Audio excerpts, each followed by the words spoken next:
Still does it. It just takes a minute.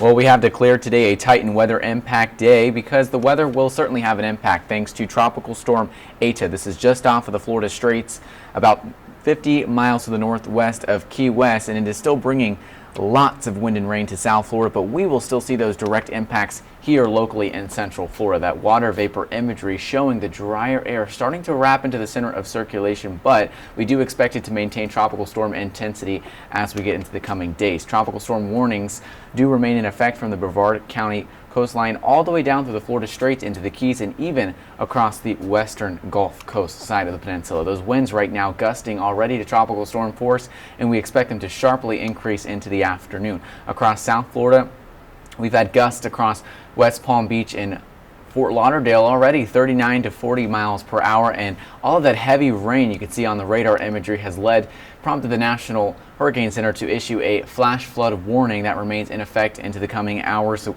we've already had reports of water rescues ongoing. As far as the marine forecast is concerned, a gale warning does remain in effect, seas running anywhere from 13 to 15 feet, and we've had a recent gust reported about 39 miles per hour, so that is tropical storm force. Wave heights once again 15 to 25 feet, so a concerning situation.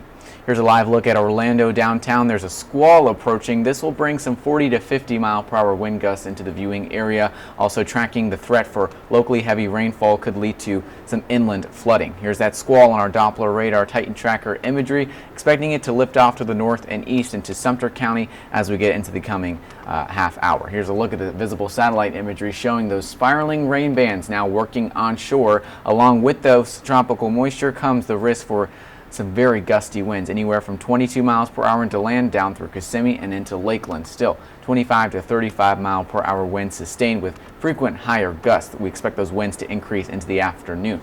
Several different steering currents as we get deeper into the week. Here's the center of circulation. We've got an upper level low that will eventually push this off towards the north and east, and we expect it to potentially make another landfall into Florida by Friday. Still talking about the potential for tropical storm force winds inland. Here's the latest National Hurricane Center forecast track. Expected to intensify into a Category 1, maintain tropical storm intensity as it approaches Florida yet again. So we're talking a 40 to 50% chance of tropical storm force winds as we get towards the end of the week. Not only the winds will be a concern, the rain, inland flash flooding, especially in those poor drainage and low-lying communities. Flood watches remain in effect, but we could see those extend into Central Florida as we get into the coming days. Gusty squalls of rain today. Once again, talking about the potential for tropical storm force winds. You can see a future cast still bringing those tropical downpours inland with a threat for gusty winds, but perhaps an isolated tornado. We'll keep an eye on that. Rain chances anywhere from 90 to 100%.